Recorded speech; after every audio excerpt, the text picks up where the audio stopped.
I never believed in fate, not until the day I bumped into Alex at the department store.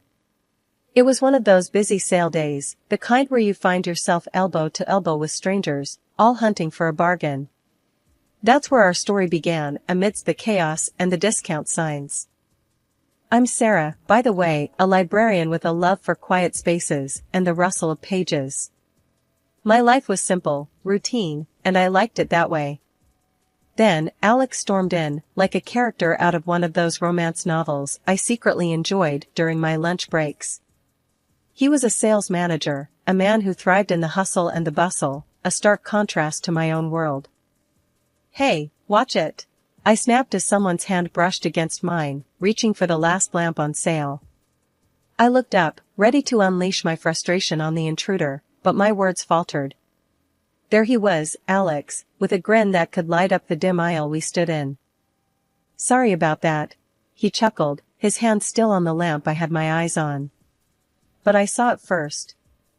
I raised an eyebrow, unimpressed. "Dream on." "I've had my eye on this since I stepped into this aisle." The banter could have ended there, with one of us walking away in defeat. But Alex, with his easy charm, suggested, "How about we grab a coffee instead? My treat. You can tell me all about the other bargains you've snatched today." I was taken aback. Men like him didn't usually notice women like me, women who preferred the background, the sidelines. Yet, there was a sincerity in his eyes that caught me off guard. Against my better judgment, I found myself nodding, a small smile creeping up on my face. The coffee shop was crowded, but Alex found us a quiet corner.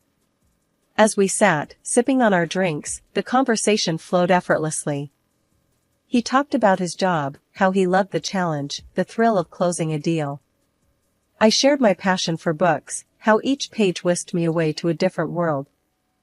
"You're interesting, Sarah," he said, his gaze intense. "Most people I meet are all about the surface stuff. But you've got depth."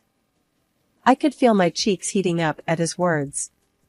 No one had ever described me like that before. "And you're not what I expected," I admitted. "I thought sales managers were all about the hard sell, the smooth talk." Alex laughed, a deep, rich sound that filled the space between us. "Guilty as charged. But there's more to me than just the job, you know." We talked until the coffee shop began to close, neither of us wanting the night to end. It was then that Alex asked for my number, his phone already in hand. "I'd like to do this again, Sarah." Without the argument over a lamp. I hesitated, a part of me wary of stepping into unknown territory. Yet, as I looked into his eyes, I saw a glimpse of something more, a connection I couldn't quite explain.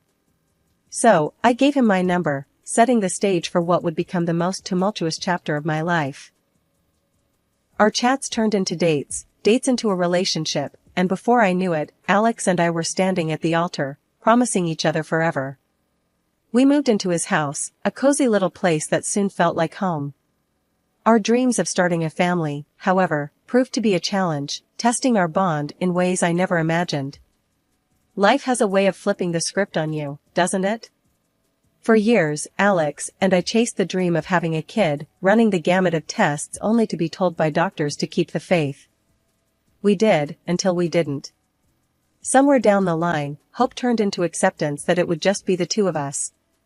Only, that acceptance brewed a distance between Alex and me, a gap that widened with every late night he spent at work or with his buddies while I was left to stare at the empty rooms of our home. I really tried to bridge that gap.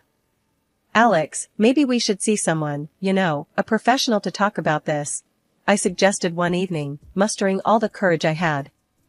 He looked at me like I'd suggested selling the house to join the circus. "A shrink? For what? So they can tell us how to talk to each other?" "No way, Sarah." And just like that, the conversation was over before it even began. But life, unpredictable as ever, had another curveball in store. Feeling off one day led me to the hospital, tests, and then the shocker of a lifetime, I was pregnant.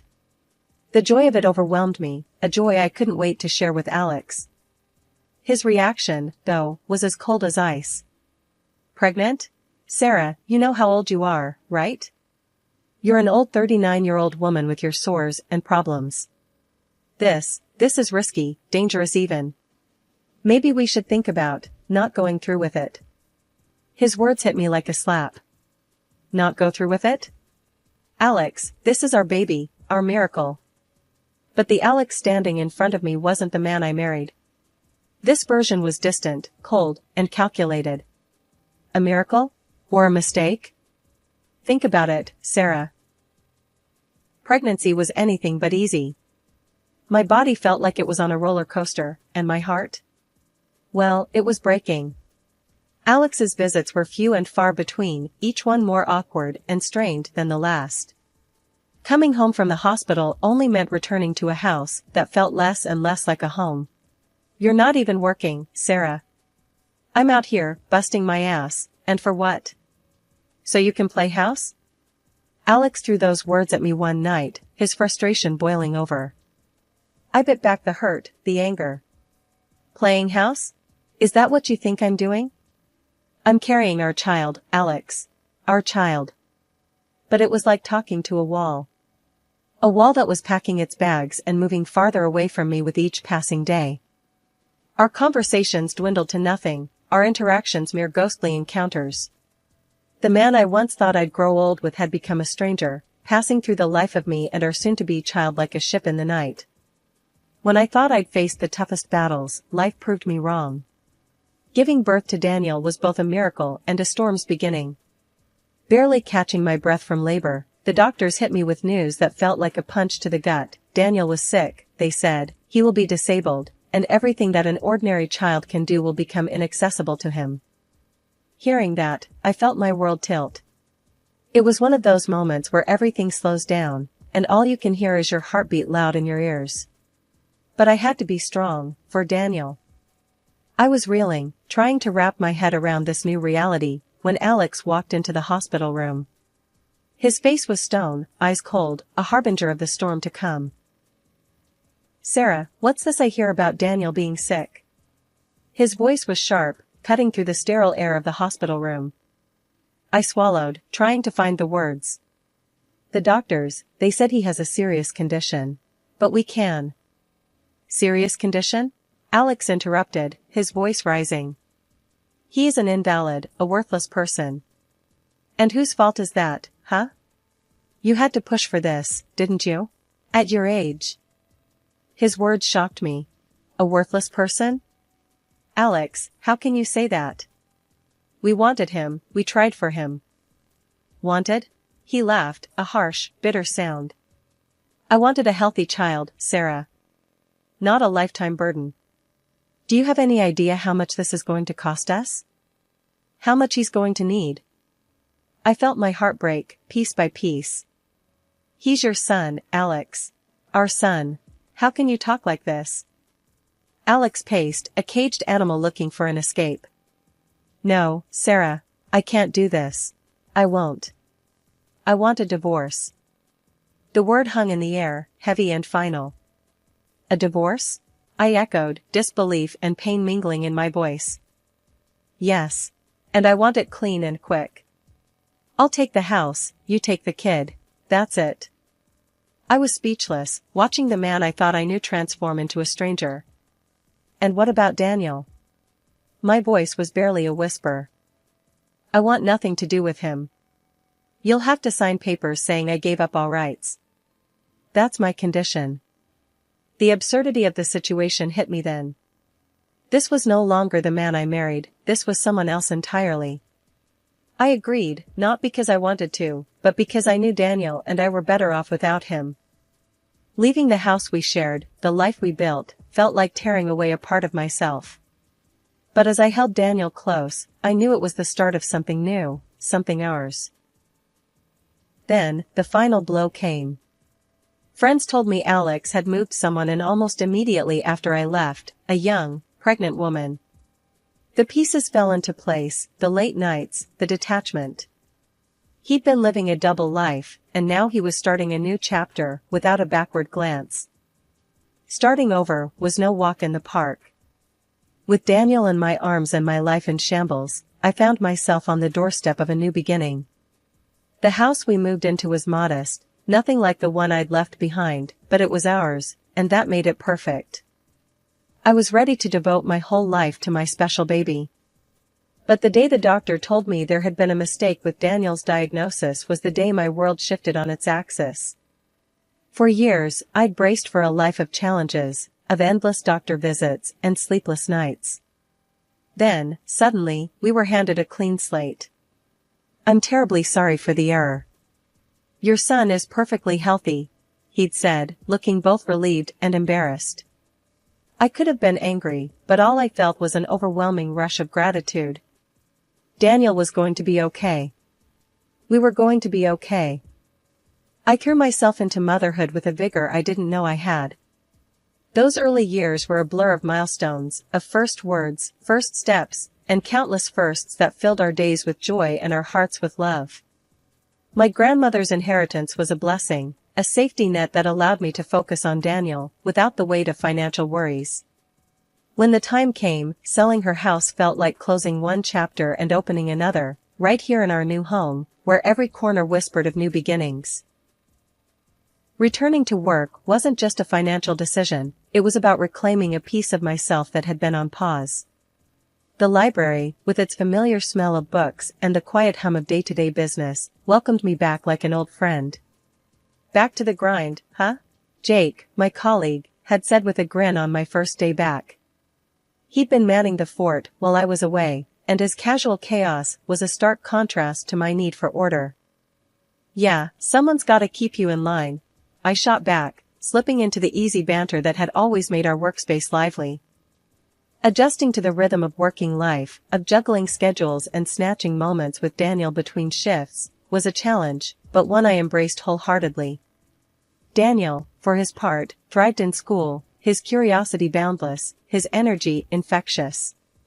"Mom, did you know sharks never run out of teeth? If they lose one, another grows back," he'd say, bursting through the door with facts and stories that turned our dinner times into adventures. Our life, once shadowed by fear and uncertainty, was now lit by the steady glow of routine and the unexpected joys of daily discoveries. The library, once a quiet sanctuary, became a place of lively learning, not just for me, but for Daniel too, who saw it as a treasure trove of knowledge. "Mom, when I grow up, I'm gonna read every book in here," Daniel declared one afternoon as he helped me reshelve books, his small hands struggling with the weight of a particularly thick volume on dinosaurs. I laughed, ruffling his hair. "That's quite the goal, champ. But if anyone can do it, it's you." The Christmas party at Daniel's school was something straight out of a holiday card, twinkling lights, children's laughter echoing off the walls, and the air filled with the scent of pine and gingerbread. I was there, mingling with other parents, sipping on too sweet punch, and keeping an eye out for Daniel, who was a blur of energy and excitement among his peers. Suddenly, Daniel appeared by my side, his eyes sparkling with anticipation. "Mom, you've gotta meet Tommy, my best friend." His excitement was infectious, and I let him tug me through the crowd towards a boy who was looking equally eager. As we approached Tommy and his parents, my heart skipped a beat, then sank like a stone. There stood Alex, my ex-husband, with that woman, his new wife, the one he had left us for. The shock on his face mirrored mine, but any semblance of a civil reunion evaporated with his next actions. Alex's protective hand clamped down on Tommy's shoulder, pulling him back as if drawing a line in the sand. "Tommy, stay away from him," he barked, nodding towards Daniel, with undisguised contempt. "I don't want you mixing with that boy. He's not right." The words were a slap, a brutal reminder of the man Alex had become. "Excuse me?" I managed, my voice sharp with disbelief and rising anger. "What did you just say about our son?" Alex, unfazed, met my gaze with that cold, arrogant look I remembered all too well. "You heard me. I'm not having my son play with someone defective." The ugliness of his words stung, but I squared my shoulders, refusing to let him see how deeply they cut. "Defective? Daniel is perfectly healthy, Alex. Not that you'd care enough to know." His smirk was infuriating, a clear indication he believed he had the upper hand. Oh, I know you'd like to think everything's fine. But let's not pretend you didn't mess him up with your choices. Before I could retort, his wife, a bystander until now, chimed in, her voice laced with concern. Let's not make a scene, darling. We're at a school event, remember? Alex shrugged, his gaze still locked with mine. She needs to hear the truth. Besides, we're doing much better now. My wife is rich, and her father owns the company I work for. He draped an arm around her, a show of possession more than affection. I looked at her, this woman who had unknowingly dismantled my life, and then back at Alex. Doing better? By teaching your son to judge and look down on others? By spreading lies? Alex laughed, a sound void of any warmth. Oh, Sarah, always so dramatic. We've moved on to bigger and better things. Something you wouldn't understand. His words were meant to sting, to show off his supposedly better life. But looking at him, all I felt was pity. Money doesn't buy decency, Alex. Or kindness. As they walked away, Daniel looked up at me, his young face etched with questions and hurt. Mom, why did he say those things? Why doesn't he want Tommy to be my friend? I knelt down, taking Daniel's hands in mine, searching for the right words. Sometimes, people say unkind things because they don't understand, or they're dealing with their own issues. It's not a reflection of you, my love. You are perfect just the way you are. Daniel nodded, though I could see he was still processing the harsh exchange. Are we still going to have fun tonight? He asked, his voice small. I smiled, brushing a stray lock of hair from his forehead. Of course, we are. Nothing and no one is going to ruin our night. Let's go enjoy the party, okay? After the Christmas party debacle, I tried to push Alex and his hurtful words to the back of my mind. Life with Daniel was full enough, without dwelling on past pains. But fate, it seemed, wasn't done with us just yet. A few days after the party, my phone rang with an unfamiliar number. Curiosity got the better of me, and I answered. Hello? Hi, is this Sarah? The voice on the other end was hesitant, unsure. Yes, speaking. Who's this? It's Julie. Alex's wife. Her voice wavered, like she was bracing for an onslaught. I paused, taken aback. Julie? What can I do for you? There was a heavy sigh. I wanted to talk to you about what happened at the Christmas party. And, about Alex. I tensed, memories of Alex's words still fresh. All right. What about him? Julie was silent for a moment before continuing. I heard what he said to Daniel. And to you. I didn't know about any of this. About how he left you, about Daniel. He told me a different story. Her admission sparked a mix of emotions in me, but I kept my voice even. And what story did he tell you? That you two grew apart. That the divorce was mutual. He never mentioned. He never said anything about Daniel being sick or... Julie trailed off, but her meaning hung heavy between us. I sighed, feeling an unexpected pang of sympathy for her. Julie, Alex has a way of twisting the truth to fit his narrative. What happened at the party, what he said. That's the real Alex. I'm sorry you had to find out this way. She was quiet for a moment. I want to apologize, Sarah. For him. For what he said. It was unforgivable. And I'm going to confront him. He needs to take responsibility. We said our goodbyes, a mutual understanding hanging between us. After we hung up, I sat, phone in hand, pondering the strange turn of events.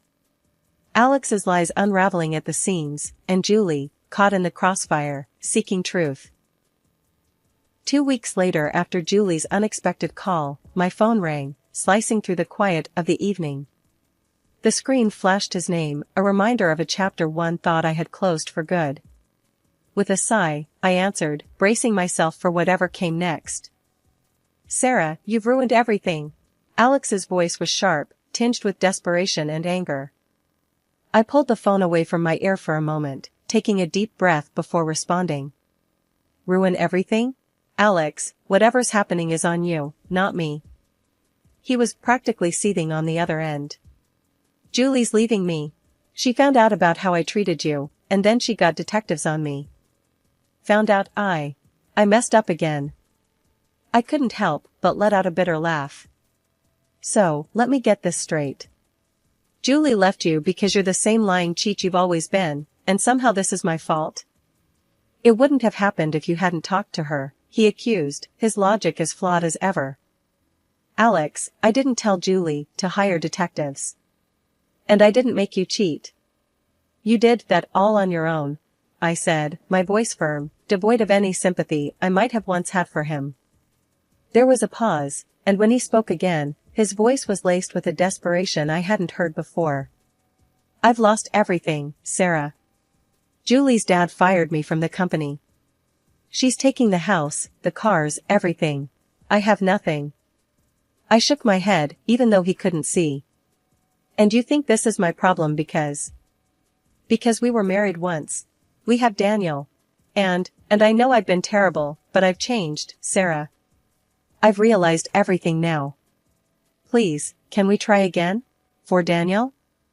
The audacity of his request left me speechless for a moment. Alex, you haven't changed. You're only sorry because you got caught and lost everything. And even suggesting we try again? That ship didn't just sail, it sank. Daniel and we're doing fine. Better than fine, actually. And we don't need someone who only comes around when they've hit rock bottom. But I have nowhere else to go, he pleaded, his voice breaking. That's not my problem, Alex. You made your bed, and now you have to lie in it. Alone, I said, my tone final. He tried to argue, to bargain, but I cut him off. No, Alex. This is where it ends. You need to figure out your own life, without dragging us down with you. Goodbye. I hung up before he could say another word, the finality of the gesture making my heart race. It was done. I turned off my phone, not wanting any more disruptions for the evening. A couple of months after the whole debacle with Alex, I got a call out of the blue from Julie, his now ex-wife. She wanted to meet up, kids in tow, for a coffee chat. Curiosity piqued and a bit wary, I agreed. Daniel was always asking about Tommy, so I thought, why not? We met at a cozy little cafe downtown, a neutral ground of sorts. Julie was there with Tommy, both looking a bit apprehensive, but hopeful. Daniel lit up at the sight of his half-brother, and within minutes, the kids were chattering away like old times, the awkwardness melting away under their shared excitement. Julie and I found a quiet table, coffee in hand, a world apart from the chaos of our children's laughter. So, I heard you finally went through with the divorce, I ventured, trying to tread lightly. She nodded, a mix of relief and resignation in her eyes. Yeah, I did. It was messy. But I'm out on the other side now. Feels like I can finally breathe again. I could relate, remembering my own tangled exit from Alex's life. I'm glad for you, Julie. It's not easy, walking away, but sometimes it's the only way forward. Julie sipped her coffee, then looked at me, a determination in her gaze. He showed his true colors, through and through. Made the divorce hell. But I'm glad it's over. And I've been thinking, our boys, they're half-brothers. Despite Alex being, well, Alex, I don't want Tommy growing up without knowing Daniel.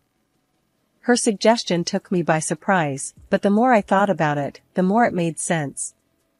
I'd like that, I admitted. Daniel's always asking about Tommy. They're good for each other, it seems. Watching our sons play, I couldn't help but marvel at how life had turned out. A few years ago, I never would have imagined sitting here, chatting with you, watching our kids play together, I said, a smile tugging at my lips. Julie chuckled, a sound of genuine amusement. Life's funny that way, isn't it? Throws you curves, and you end up finding family in the most unexpected places. Our conversation flowed easily after that, the initial awkwardness giving way to a shared understanding. We talked about the kids, about moving forward, about building a life after Alex. It was cathartic, in a way I hadn't anticipated. Driving home, Daniel buzzing with stories about his afternoon with Tommy, I realized that this was what moving forward looked like.